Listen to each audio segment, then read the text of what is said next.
Yo creo que lo más importante que la iglesia ha perdido es la palabra de Dios, el estudio de la palabra de Dios. Dije el estudio de la palabra de Dios porque no es lo mismo filosofía positiva, filosofía de la mente, mensajitos, sermonetes para que la gente se sienta contenta y una que otra lágrima ahí y luego se vayan todos sin cambiar su vida. Hermanos, el propósito de predicar el evangelio es de que nuestra vida vaya cambiando, de ir formándonos a la estatura de Cristo, ir creciendo en fe, ir haciéndonos sensibles a la voz del Espíritu Santo, ir haciéndonos sensibles a lo que Dios quiere de nosotros. Y esto solamente viene por estudiar la palabra de Dios, hermano. Lo más importante que se hace en una iglesia, hermanos, lo más importante es la predicación de la palabra, hermanos. No puede haber cosa más importante que la predicación o la enseñanza de la palabra de Dios, hermano. Ese es el fundamento de la iglesia. No solo de pan vivirá el hombre, dijo el Señor, sino toda palabra que sale de la boca de Dios.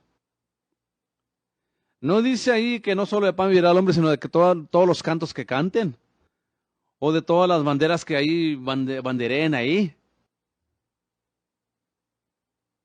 La iglesia ha optado por el entretenimiento, tan sencillo así es, hermano.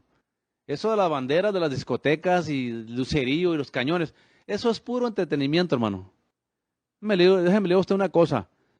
El Espíritu Santo no necesita eso para moverse, hermano. Él no necesita esas maquinaciones humanas. Además, no son, aparte de que son humanas, vienen del mundo. Del mundo vienen esas cosas. Amén. Hermanos, si estamos estudiando en las epístolas pastorales de Pablo, ya acabamos 1 de Timoteo, ya acabamos 2 de Timoteo, hoy la vamos a acabar. 2 de Timoteo, ya estamos en el capítulo 4, ya el último, que es fácil. Vamos a entrar a Tito también ahora, porque ya ese también es nomás la despedida de Pablo ya. El capítulo 4 de Timoteo. Ya Pablo se está despidiendo de la iglesia, hermano, ya está dando su... No, además, ¿sabe qué, hermano? Sí lo acabamos, ahora que me acuerdo. Sí lo acabamos, nos dimos las despedidas, ¿se acuerdan? Que Pablo manda saludos a todo el mundo, saludos a todos. Entonces, hoy empezamos. Me disculpa, ahí en el Tyro, hermano, le puse en el Tyro último capítulo de Timoteo, en el título del video. Y a ver si lo puedo cambiar más tarde, no sé, pero es... Primera de Timoteo, ¿ok? Así es de que ignore eso que dice ahí, primera de Timoteo capítulo 4. Hoy vamos a entrar a la última carta que escribiera el gran apóstol Pablo, hermanos. Hermanos, el apóstol Pablo fue el hombre más influyente a la iglesia. Después de Cristo, obviamente. Es que Cristo no se compara con hombres, ¿ok? Cristo no se compara con los apóstoles. Jesucristo es Dios, hermanos, amén. Él es el máximo, que Él es todo. Jesucristo es Dios encarnado, Jesucristo es el Hijo de Dios. Él es el Verbo encarnado, ¿ok? Así es de que, por eso me refiero a que Pablo era el hombre más influyente en la iglesia primitiva. Ahora, ¿qué era el ministerio de Pablo, hermano? ¿Qué era el propósito o el fundamento del ministerio de Pablo? ¿Por qué lo llamó Dios a Pablo, hermano? Al ministerio. Hermano, a predicar el evangelio, claro que sí. A predicar el evangelio. Fue el misionero, hermanos. Pablo fue el misionero, el apóstol misionero, que llevó el evangelio, hermano, a todas partes del mundo. Que eso causó que el evangelio llegara a usted y a mí. El evangelio de vida eterna, porque no hay salvación fuera de Cristo. No hay salvación en la religión. No hay salvación en ninguna iglesia. Hay salvación en Jesucristo solamente, ¿ok? Poniendo nuestra fe en Él, creer que Él es el Hijo de Dios, aceptar su palabra, ¿ok? Nacer de nuevo. Y bautícese cuando tenga oportunidad. Bautícese corporalmente. El bautismo en agua, hermano, debe ser solamente para aquellos que reconocen a Cristo como su Salvador. Se arrepienten de sus pecados, se entregan a Cristo y nacen de nuevo. Entonces, el bautismo es un testimonio público en las aguas bautismales que cuando usted lo bautizan y entra al agua, usted está identificándose con la muerte de Cristo. O sea, nos estamos identificando con la muerte de Cristo. Y cuando salemos del agua bautismal, estamos anunciando la resurrección de Cristo. Y es lo que es el bautismo, hermano. El bautismo no quita sus malos hábitos, no limpia sus pecados, no causa un nuevo nacimiento. Es un error pensar eso, ¿ok? Es un error pensar que el bautismo en agua causa nuevo nacimiento o limpia pecados. No lo es así. Lo único que puede limpiar los pecados nuestros es la sangre del Señor Jesucristo que Él derramó en la cruz de Calvario. Amén. No hay evangelio si no hay sacrificio de Cristo, ¿me entiende? No hay evangelio. No se puede poner nuestro nombre en el libro de la vida si no hemos creído en Jesucristo y le hemos aceptado como Salvador personal. No se puede. Ninguna ceremonia, ninguna práctica exterior, nada puede limpiar nuestros pecados. Porque Dios diseñó esto, hermano, desde antes que el mundo fuera fundado, de que el hombre iba a ser redimido por la sangre de Jesucristo, el Hijo del Dios viviente. María, hermanos, para ustedes amigos católicos, María fue una gran mujer de Dios, una gran sierva de Dios. María cumplió el propósito de Dios. María, la de la Biblia, era una joven hebrea. Ella fue escogida por Dios para que Dios se encarnara en Jesucristo. Era una obra del Espíritu Santo, no de María, ¿ok? No era de María. Era una obra del Espíritu Santo. Así es de que María no puede salvar. María no puede interceder ante Dios por nadie, porque ella no ha resucitado, ¿ok? Ella está en su cuerpo espiritual, como lo está Pablo y Pedro y todos los creyentes ahora en la Nueva Jerusalén, en su cuerpo espiritual, esperando que su cuerpo físico sea unido a su cuerpo espiritual. Hay dos cuerpos. Déjeme, necesito dos cosas que se parezcan. Le voy a dar un ejemplo a usted de lo que viene siendo el cuerpo espiritual y el cuerpo físico. Cuando nosotros nos morimos, hermanos, o este cuerpo muere, solamente el polvo, lo que es el cuerpo físico, está en la tumba. Y al pasar el tiempo se vuelve en polvo, como dijo Dios. Del polvo saliste y al polvo volverás. Entonces la promesa de la vida eterna en Cristo Jesús, el momento que Cristo murió en la cruz de Calvario, hermanos, y derramó su sangre, Él fue y sacó a todos los que estaban en el seno de Abraham y entraron a la ciudad santa, que es la Nueva Jerusalén. Ahí está, creo que en Mateo. Aquel grupo de personas que se abrieron las tumbas y fueron vistos entrando al reino de los cielos, ¿ok? Ahora, dice que se abrieron las tumbas, hermano, ¿ok? No quiere decir que literalmente las tumbas se cayeron y se abrió la tierra, ¿para qué? Porque el cuerpo eterno que nos va a dar el Señor, hermano, no necesita que quiten piedra ni tierra, sale. Así como Cristo cuando resucitó, entró donde estaban los discípulos sin tocar la puerta. Cuando salió de la tumba, Él salió sin tener que quitar la piedra. La piedra la quitaron los ángeles para que vieran que ya Cristo no estaba ahí. Porque Cristo ya no estaba ahí, hermanos. Desde el momento que Cristo murió en la cruz de Calvario, hermanos, y fue puesto en la tumba, Él fue a predicar a los espíritus que estaban en las prisiones. Él ascendió al Padre. Él fue glorificado. Por eso Cristo ya no necesitaba, hermanos. Pues más bien, Cristo en su cuerpo glorificado ya no necesitaba que abrieran la puerta, que abrieran las piedras, nada. Él podía pasar por ellas. Entonces, cuando Cristo resucita en un cuerpo humano como el de nosotros. Cuando Cristo resucita en un cuerpo ya glorificado. En un cuerpo glorificado. ¿Ok? Por eso, María murió físicamente, pero cuando Cristo murió en la cruz de Calvario, Él pagó el precio. Él llevó la cautividad cautiva y dio dones a los hombres. La Biblia enseña que Él se llevó a todos los que habían muerto en Cristo y los que habían muerto creyendo en Él a la Nueva Jerusalén, a esperar que regresemos con Él, o regresen con Él los que se han ido, a reinar con Él en el milenio. Entonces María, la sierva de Dios, hizo la voluntad de Dios y ella tiene un cuerpo espiritual. ¿Y qué es la diferencia del cuerpo espiritual de María? ¿Qué es la diferencia del cuerpo espiritual de Pablo, el cuerpo espiritual de Pastor Pando cuando ya se vaya, al cuerpo eterno? No hay ninguna diferencia. Si esto soy yo ahorita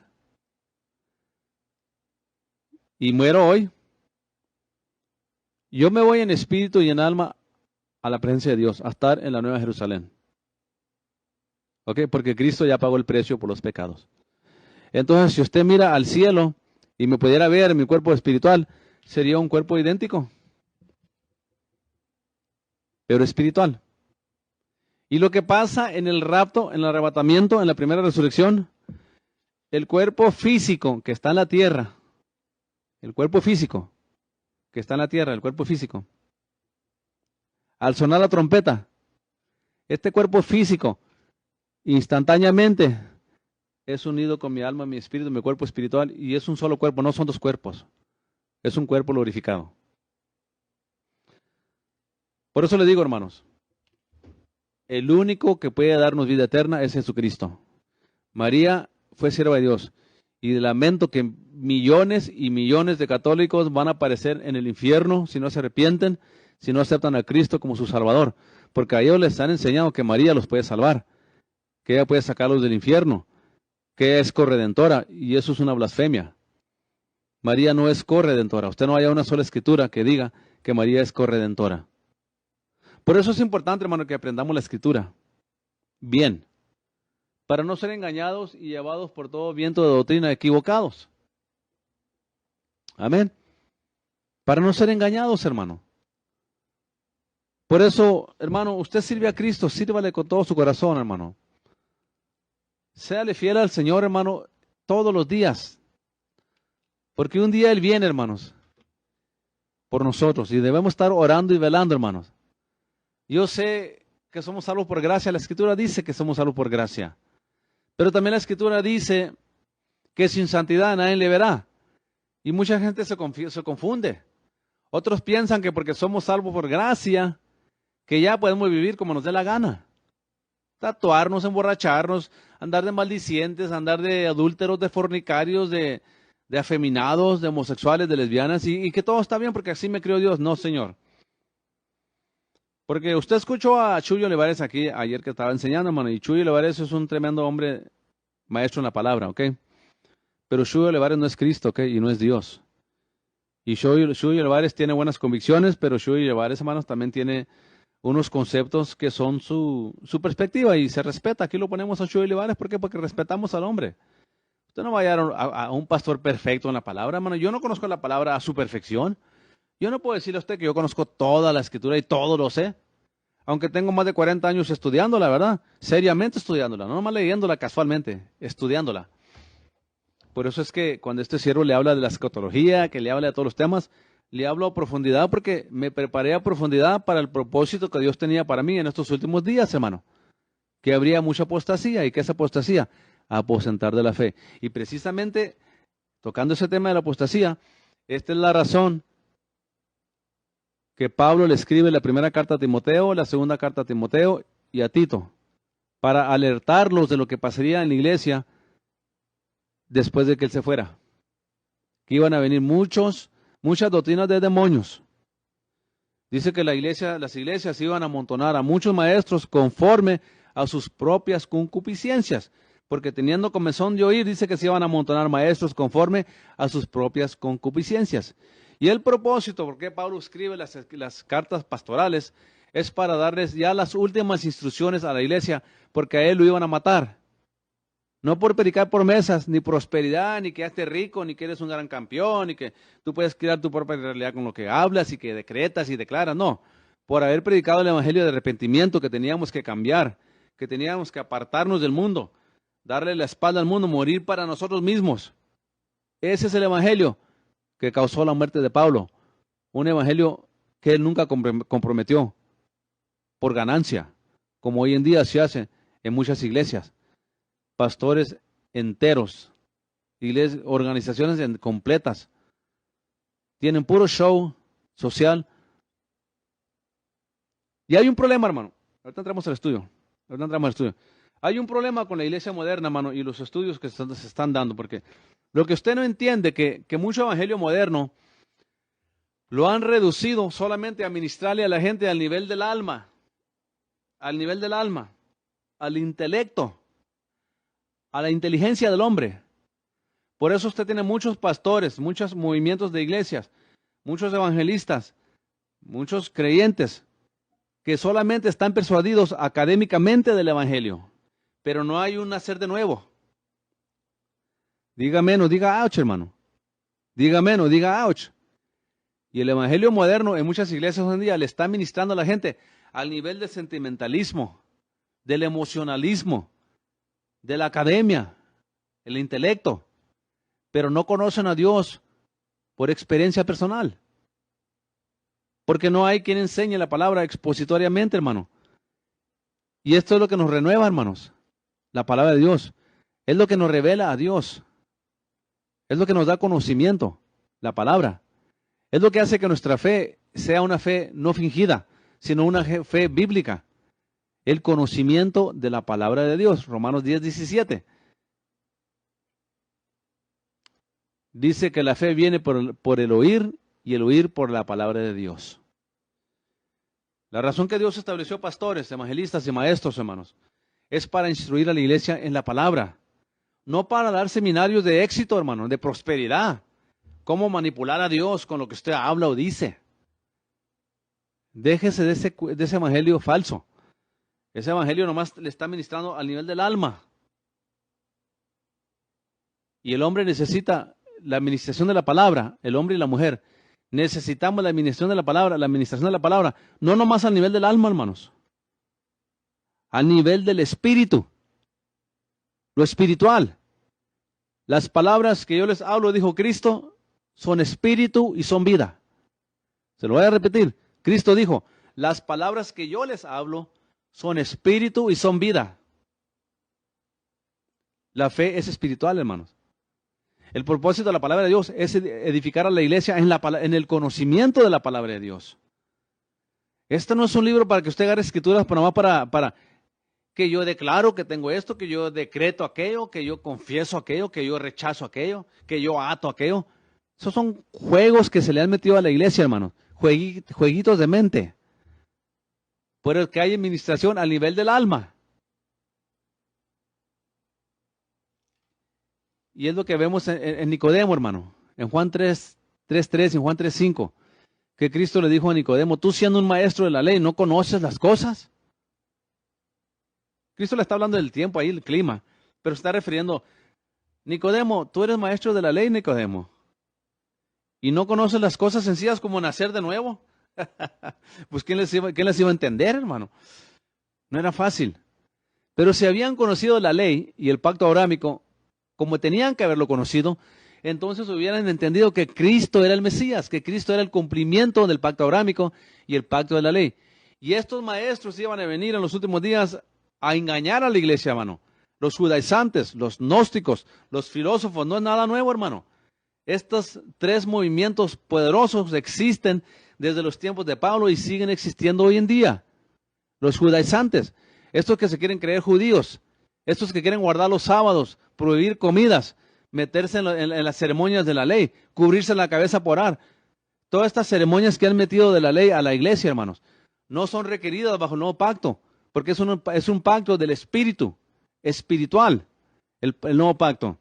Por eso es necesario que usted estudie la palabra, escudriñe la palabra expositoriamente. Y el problema es que la gente anda buscando iglesias que están ministrándole, pero la carne nomás, a nivel del alma, el buen sentir. Van a la iglesia, llevan su dólar, llevan a su familia, ahí tuvieron un buen tiempo, contó el pastor una historia ahí que los hizo llorar, otro cuenta un chiste que los hace reír, y ya sale la gente muy ministrada, según ellos. Pero de la palabra de Dios sólida, no recibieron el alimento apropiado. Por eso tenemos una iglesia débil, una iglesia que no tiene discernimiento espiritual, una iglesia, hermano, que no conoce la palabra de Dios como debe. Creen que la palabra de Dios es un libro como el libro de Nietzsche, de William Shakespeare, un libro de psicología, de filosofía nomás, de la mente, de Aristóteles, de Platón, que inspira filosofía, sabiduría humana. No, hermanos, esta es la palabra viva de Dios. Y esta palabra viva de Dios es la que nos puede producir vida eterna a nosotros. A eso se refería a Dios cuando dice, no solo de pan vivirá el hombre, sino de toda palabra que salga de la boca de Dios. Y Pablo estaba en la cárcel, ya lo iban a matar, y Pablo miraba el peligro en la iglesia y le alertó a los Gálatas, a los Colosenses, en todas sus epístolas, en los Corintios, en Filipenses, en todas sus epístolas, diciéndole a la iglesia, de día y de noche, llorando en ocasiones, que no se fueran a apostatar de la fe, que no se fueran a apartar de la fe, que no fueran a ser engañados, que no predicaran otra cosa que no fuera sana doctrina, que predicaran doctrina. Y hoy en día las iglesias modernas no quieren doctrina, se llaman non-denominational. No tenemos denominación porque no quieren ofender a la gente, no quieren sonar como gente religiosa, no quieren predicar doctrina. Si usted se llama pastor, evangelista, maestro, y usted no predica doctrina, usted está en apostasía. Usted está siendo engañado por el espíritu de la apostasía. Porque fuimos llamados a predicar sana doctrina, el evangelio. Dice el apóstol Juan, en su primera carta, no, creo que es en la tercera, 1:9. Todo aquel que se desvía de la doctrina de Cristo, no tiene a Cristo, está extraviado, está errado. Por lo cual te amonesto a que no tengas amistad con ellos, ni les digas bienvenido, porque el que lo hace participa en sus malas obras. Hermanos, hermanas, estamos en la cumbre de la apostasía, tenemos que volvernos a la sana doctrina. Tenemos que volvernos a Dios de todo corazón, porque se está predicando un evangelio de promesas, de bendición, de que Dios te va a hacer esto, Dios te va a dar aquello, Dios te va a prosperar, Dios te va a bendecir, Dios va a poner todas las conexiones en tu camino para que tú prosperes y tengas éxito. Como que Dios existe meramente nomás para cumplirnos nuestros antojos, hermanos. Y ese evangelio está matando a la iglesia. Ese evangelio está destruyendo a la iglesia y la está convirtiendo en una iglesia apostatada, alejada de la verdad. Usted los mira ahí en Facebook, todo el tiempo contando escritura a la gente. Y al rato los mira ahí tomando, tatuándose. Otros homosexuales, otras lesbianas. No cambian su vida, hermanos. Y un evangelio que se predica que no cambia su vida, no es evangelio. Pablo dice, ten cuidado porque estas cosas vienen. Por eso cuando leemos las cartas de Pablo a Timoteo, la primera, la segunda y Tito, estamos leyendo, hermano, el consejo último de un gran hombre de Dios que fuera el apóstol Pablo. Un gran hombre de Dios, quien Dios lo levantó para que le explicara a la iglesia primitiva, que entendieran qué era el pacto abrámico, qué era el pacto de la ley y cómo en Cristo se cumplieron todo esto. Y usted tiene el día de hoy gente que anda por las iglesias, por diferentes lugares, queriéndole hacer a la gente guardar el sábado, taparse la cabeza a los hombres por orar, prohibiendo comida de carne de marrano, cosas que la ley prohibía, pero ahora en el nuevo pacto ya no estamos bajo esas normas. Por eso usted no escucha el mandamiento, guarda el sábado en el nuevo pacto. ¿Por qué usted no escucha el mandamiento, no comas carne de marrano en el nuevo pacto?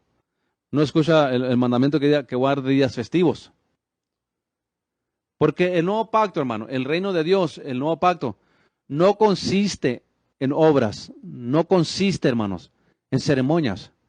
El nuevo pacto consiste y se fundamenta en el sacrificio de Cristo y la sangre que Él derramó en la cruz de Calvario para perdonar nuestros pecados, para poder nacer de nuevo y que nuestro nombre pueda ser puesto en el libro de la vida.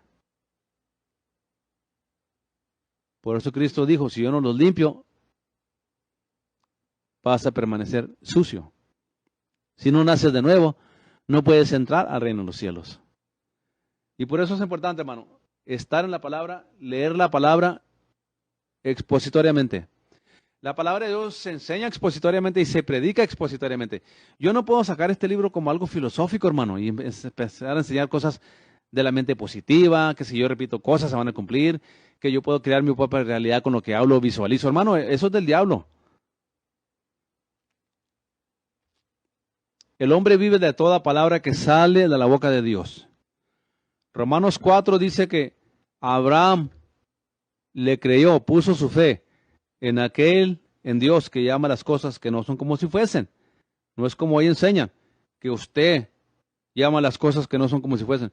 Querido hermano, hermana, hombres míseros mortales que somos, no podemos llamar las cosas que no son como si fuesen. Nosotros tenemos que clamar a Dios, pedir a Dios, de acuerdo a su voluntad, y Él, Dios, es el que llama las cosas que no son como si fuesen. Eso es sana doctrina, hermano. Eso es predicar la sana doctrina. Eso es predicar el Evangelio como se tiene que predicar.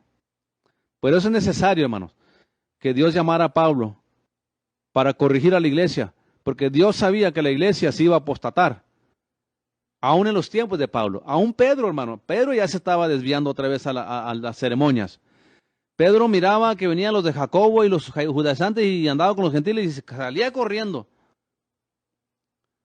Y Pablo cuando miró esto lo tuvo que reprender, y dice Pablo ahí en Gálatas capítulo 2, cuando miré que no andaban rectamente conforme a la verdad, tuve que reprender a Pedro públicamente. No le dijo, Pedrito, ven para acá para que no te ofendas, para que no mire la gente que te ofendiste. Ven para acá, Pedro. Allá en secreto te voy a decir que estás haciendo mal. No, hermano, lo expuso públicamente para que la gente entendiera que no se puede estar tergiversando la verdad ni apartando de la verdad y no esperar consecuencias severas. Pablo nos escribe estas hermosas epístolas pastorales con el propósito de que fuéramos instruidos en Dios, para entender la voluntad de Dios, para hacerla. La última carta que vamos a estar estudiando de Pablo, hermano pastoral, es Tito. Y nomás es una, ¿ok? Empecemos en el capítulo 1, Pablo a Tito. Pablo, siervo de Dios y apóstol de Jesucristo, según la fe de los escogidos de Dios y el conocimiento de la verdad que es según la piedad, para que la esperanza de la vida eterna, la cual Dios, que no puede mentir, prometió antes de los tiempos de los siglos. En griego significa, hermanos, antes de las épocas de las edades. Y manifestó a sus tiempos su palabra por la predicación que me es a mí encomendada por mandamiento de nuestro Salvador Dios. A Tito, verdadero hijo en la común fe. Gracia, misericordia y paz de Dios, el Padre y el Señor Jesucristo, Salvador nuestro. Ahí acaba Pablo de aclararle a Timoteo, hermano, a la carta a Tito, perdón. A recordarle a Tito que él era un siervo de Dios, llamado de Dios. ¿Por qué, hermanos? Porque acuérdense que a Pablo, cuando Dios llama a Pablo, él vino contra los gnósticos. Él vino contra los judaizantes. Él vino a predicarles que no era necesario ya las ceremonias de la ley. Inmediatamente buscaron para matarlo. Pero también se levantaron ciertos hermanos ahí falsos, ciertos judíos que se levantaron para decirle a la iglesia y al pueblo de Dios que Pablo no era un verdadero apóstol, que él no era genuino. Y en muchas de sus epístolas, usted mira a Pablo que él siempre trata de explicar y aclarar que él sí era llamado de Dios, que Dios lo llamó, que el evangelio de él no era de hombre, que Dios lo llamó a predicar. ¿Por qué? Porque el evangelio que predicaba Pablo, hermano, era el verdadero. Y el evangelio que estaban predicando y lo que estaban predicando los gnósticos, los judaizantes y los filósofos era falso. No necesariamente el judaísmo y el pacto abrámico. Porque, claro y obviamente, que Dios cerró el pacto abrámico con la circuncisión, cuando le dio la promesa a Abraham de salvar a todos los gentiles, que todas las naciones iban a ser bendecidas por Abraham. Por eso era necesario el pacto abrámico, sellado con la sangre de la circuncisión de todo varón recién nacido. Se hacía el 8º día, médicamente, porque es cuando se empieza a coagular la sangre de un niño. El 8º día empieza a coagular como debe la sangre de un niño. ¿Se fija? Pero el pacto abrámico fue sellado con la circuncisión. Después vino el pacto de la ley, que fue sellado con un cordero inmolado, donde Moisés tomó la sangre y la mezcló con agua y le echó al cuerpo, al pueblo de Dios y al libro de la ley. Entonces el pacto abrámico fue sellado con la sangre de la circuncisión y el pacto de la ley fue sellado con la sangre de un cordero. Tipificando, hermanos, la sangre de lo que dice aquí Pablo a Tito,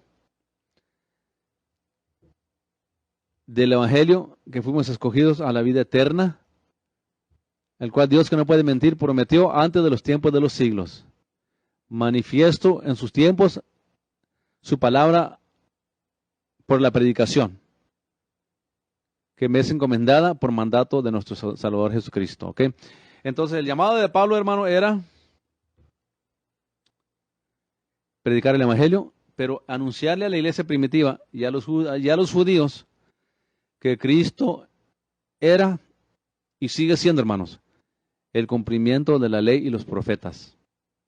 Por eso en Mateo 5:17, cuando leemos la escritura que dice que Cristo no vino a abrogar la ley, y dijo en Mateo 5:17 y en el 18 dice que el cielo y la tierra pasarán primero, que antes que una jota o una tilde su palabra pase.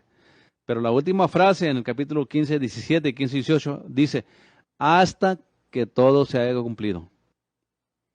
Entonces, hasta que Cristo no muriera en la cruz de Calvario, hermano, no se podía cumplir el nuevo pacto. Tenía que derramarse la sangre de Cristo en la cruz de Calvario. Y cuando Jesucristo fue entregado por nuestros pecados y Él derrama su sangre en la cruz de Calvario, hermanos, Él redime al hombre completamente sin necesidad del pacto abrámico, sin la necesidad del pacto de la ley. Nos redimió por su propia sangre, entrando una sola vez al lugar santísimo, no aquí en la tierra, allá en el cielo, donde ese sacrificio permanece por toda la eternidad para todo aquel que quiera tener vida eterna, pero tiene que entrar por la puerta que es Cristo, tiene que entrar por Jesucristo, poner su fe en Jesucristo y su obra redentora en la cruz de Calvario. Es necesario.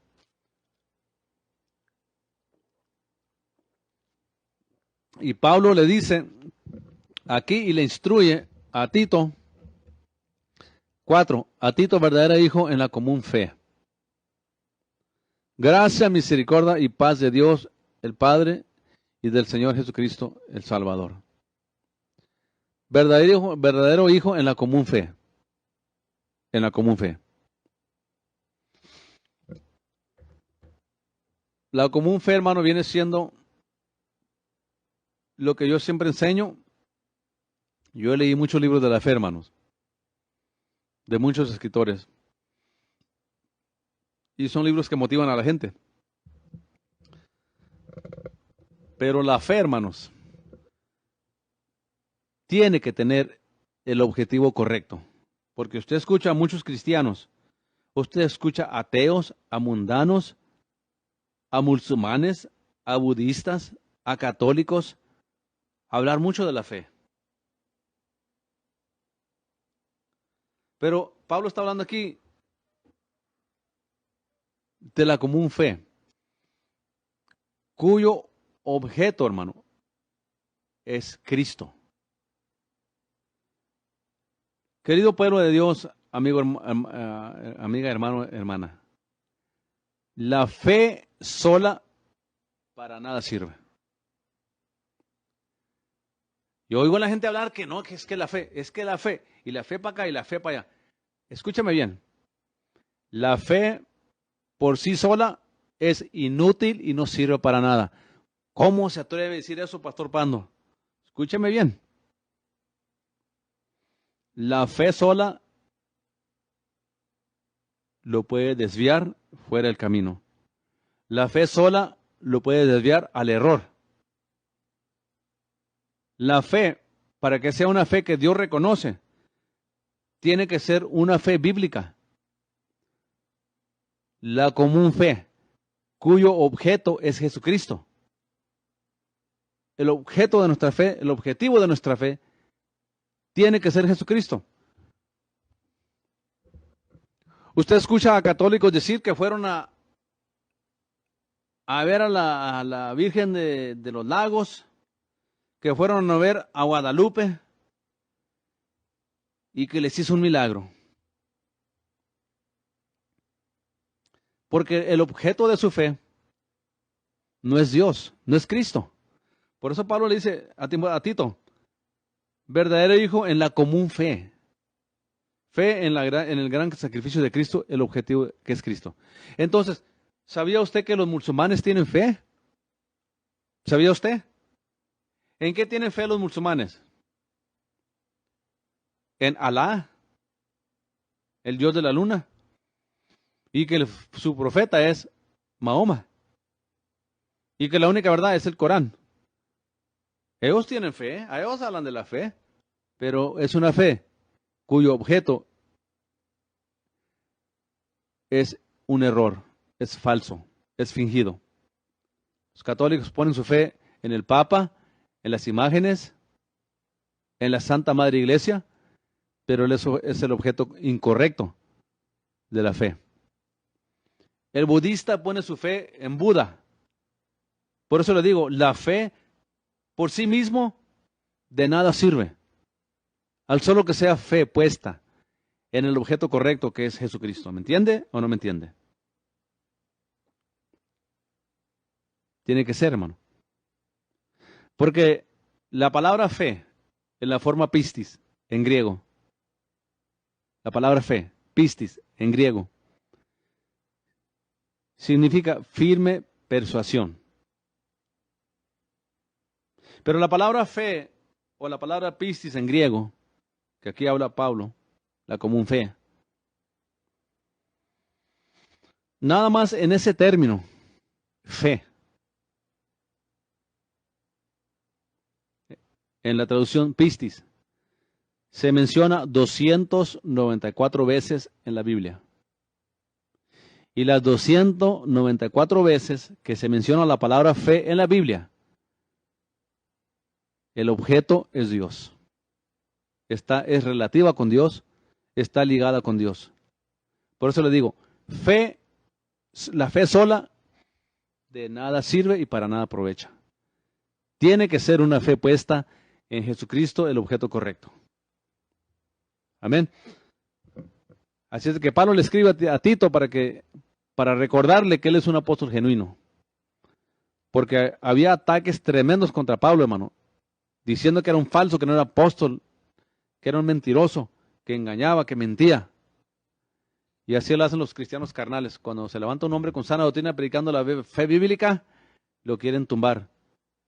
A mí hay gente, hermano, aquí en Odessa, que me ha querido tumbar por mi testimonio. Y han mentido de mí, me han levantado falsos a mí, diciendo que yo hice cosas que yo no hice, que yo hice decisiones que yo no tuve parte en ellas y no tuve poder para cambiar las cosas, y levantándome falsos la gente. Esa es gente falsa, carnal, que están actuando como un hijo del diablo. Amén. Porque no importa qué digan de mí, mientras que no sea cierto y sea falso, ellos están actuando como un hijo del diablo. Y si dicen algo de mí y es verdadero, pues ni modo, yo respondo por lo que yo he hecho. Tampoco voy a estar viviendo en el pasado.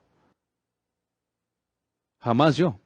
Yo no puedo hacer nada de lo que pasó hace 30 años, hermano. 25, 30 años. ¿Qué puede hacer yo de eso? Nada, tampoco usted. Pero es lo que tratan de hacer todo el tiempo. Tratan de desacreditar cuando alguien viene con palabra fuerte, con palabra verdadera.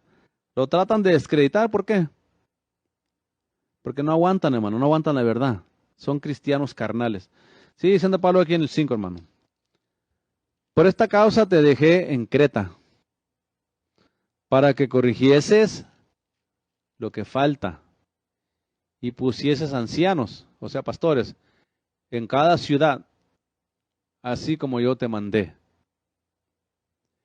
El que fuera irrepresible, marido de una mujer, que tenga hijos fieles, que no estén acusados de ser disolutos ni rebeldes.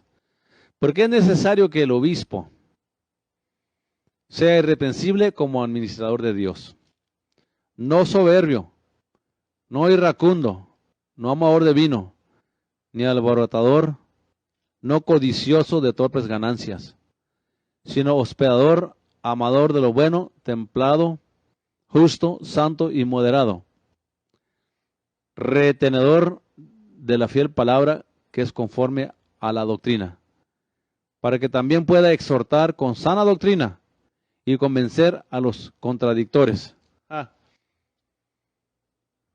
Una vez, aquí en la radio, hermano, ha hablado gente a decir que lo que el pastor Pando predica de la sana doctrina que no está ni en la Biblia. Que la sana doctrina que yo predico ni en la Biblia está. La sana doctrina está por toda la Biblia, hermanos. Le leí esto rápido porque vamos a irnos a estudiarlo cautelosamente. Parte por parte, porque por eso se llama un estudio expositorio. Aquí está lo que le dice. Por esta causa te dejé en Creta para que corrigieses a lo que falta y pusieses ancianos en cada ciudad, así como te mandé. El compromiso que Pablo le da a Tito, Tito, ve a las iglesias que yo establecí, vete a Creta y quiero que establezcas en las iglesias, era una región, a un pastor. Y estas son las calidades que yo quiero para el pastor, para Tito.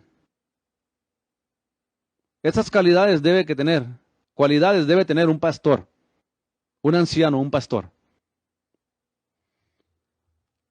Así es de que Pablo le da el orden a él sobre las iglesias que él estableció. Y del 6 en adelante empieza a hablar, hermanos, de los detalles de lo que Dios demanda de los pastores. Y no quiero concentrarme en un solo problema o en otro, porque vamos a estar viendo aquí todo detalladamente y en cada cosa voy a estar hablando detalladamente, ¿ok? Primeramente, dice, el que fuera irreprensible,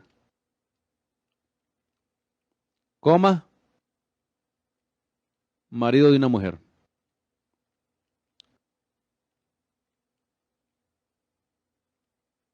Que tenga hijos fieles, que no sean acusados de ser disolutos ni rebeldes. Se refiere a los hijos que son creyentes y que han demostrado por su conducta. Por partes. Que fuera irreprensible, marido de una mujer. Aquí, las asambleas de Dios y algún otro movimiento por ahí dicen que está hablando que un pastor no puede ser divorciado. Y aquí está diciendo que fuera irreprensible marido de una mujer. Aquí no dice repudiado o que haya repudiado a su mujer. No dice eso, dice el que fuera irreprensible marido de una mujer. Nota, ser polígamo. Polígamo. En los tiempos que Pablo escribe esta carta, hermano, se practicaba el tener 2, 3 mujeres. Algo que no se aceptaba en el Sanedrín, en la sociedad religiosa, o sea, que estaban bajo la ley. No se aceptaba eso, porque Dios nunca diseñó que el hombre tuviera 2, 3 esposas, hermano. Nunca fue el diseño de Dios. Adán no tuvo muchas esposas, Adán tuvo una sola esposa. Y aquí esta escritura, muchos la han interpretado a leerla y decir que un hombre cristiano, un hombre divorciado no puede ser pastor. Y aquí se refiere el que fuera irreprensible marido de una mujer. Se refiere, dice la nota aquí de Brother Swagger, de Jim Swagger, al polígamo. Y muchos comentaristas que han estudiado esta palabra y esta frase se refiere a que se prohibía que el hombre que iba a ser pastor tuviera 2, 3 mujeres. A eso se refiere. Y muchos por ahí aluden a que un hombre que tuvo un divorcio ya no puede predicar. Y eso no es correcto. John Hagee, un gran pastor allá en San Antonio, hermano. Él es divorciado. Tiene miles de miembros. ¿Sabía usted que el avivamiento de la calle Azusa? A un afroamericano que Dios usó para el avivamiento de la calle de Azusa. Se me escapa el nombre de la calle de Azusa, hermano. El de la calle de Azusa. William Seymour. William Seymour era, yo tengo su testimonio ahí, su libro, hermano, en la casa de William Seymour. William Seymour era de Luisiana, me parece. Y su mamá y otra hermana por ahí en la iglesia dijeron, mi hija es para tu hijo. Mi hija está hecha para tu hijo. Y los casaron. Y formaron matrimonio William Seymour y su esposa. No recuerdo el nombre de ella, pero William Seymour y su esposa.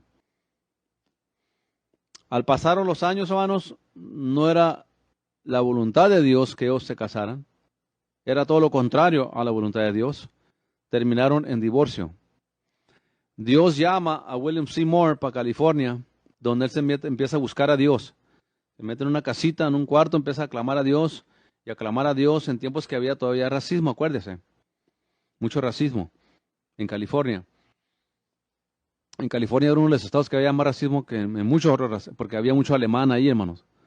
Mucho alemán, y todavía hay mucho alemán en California. Y ellos odiaban a las razas negras y a los judíos, y había mucho racismo.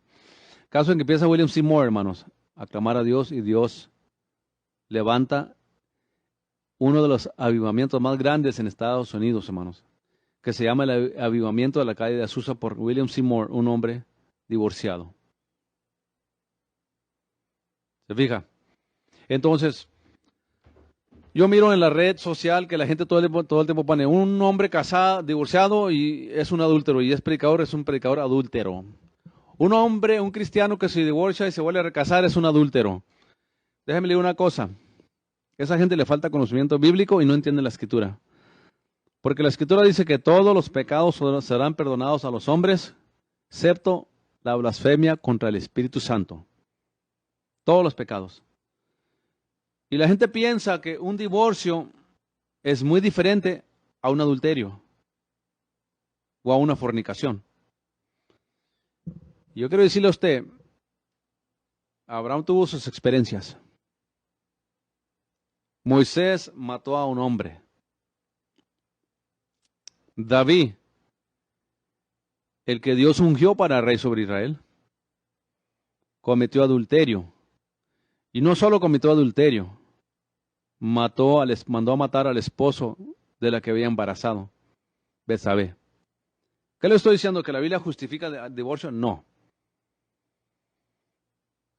Pero esa gente que anda por ahí enseñando que una persona que se divorcia, se vuelve a casar, vive en adulterio, se están basando en lo que dijo Cristo, pero no se basan en el resto de la Escritura que mismo Cristo inspiró a Pablo a escribir.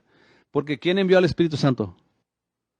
El Padre. Cristo dijo, mi Padre enviará al Espíritu Santo en mi nombre. Pero ¿quién llamó a Pablo? Jesucristo. ¿Sí o no? Cristo llamó a Pablo. Y Pablo es el que habla en 1 Corintios capítulo 7. Y Pablo es el mismo que dice que si un hermano o una hermana lo abandona a su pareja no creyente, ya no está sujeto a servidumbre. Y hay gente que me ha dicho, pero dice, si un inconverso abandona a una hermana o a un hermano, o una inconversa, viceversa. ¿Y qué cree usted que hace un cristiano, una cristiana que se llama cristiana y abandona a su esposo? Porque hay pastores que los han abandonado a sus esposas. Hay cristianos que los han abandonado a sus esposas. Entonces, ¿qué me va a decir usted? Que si a un hermano, a un pastor o un hermano lo abandona a su esposa y se va con otro, que él no tiene derecho a casarse otra vez, porque usted dice que va a estar en pecado adulterio eternamente. Es lo que ustedes insinúan cuando dicen que el que se casa con un hombre divorciado o una mujer divorciada es adúltero. Ustedes están insinuando que cuando alguien se casa, que es divorciado, que el adulterio permanece para siempre en él. Y el único pecado imperdonable que hay, querido hermano y hermana, es la blasfemia contra el Espíritu Santo. Porque Dios no le dijo a David, ¿sabes qué, David? Ya no calificas para ser rey, ya no puedes hacerme ungido porque tú ya adulteraste allá y aparte de eso mandaste a matar a su esposo. Así es de que te quito de ser rey. No, hubo consecuencias por su pecado. Dios no escuchó, Dios quería que Dios no matara al hijo que tuvo con la hija con Betsabé. Y estuvo orando y orando y rogando a Dios, porque dije, yo sé que Dios puede oírme. Y no, dijo Dios, no, tu hijo no va a vivir. Tu primer hijo que tienes con esta mujer, por cómo lo traíste a cabo adelante, por haber adulterado, por haber matado a su esposo, tu hijo no va a vivir como consecuencia de tu pecado.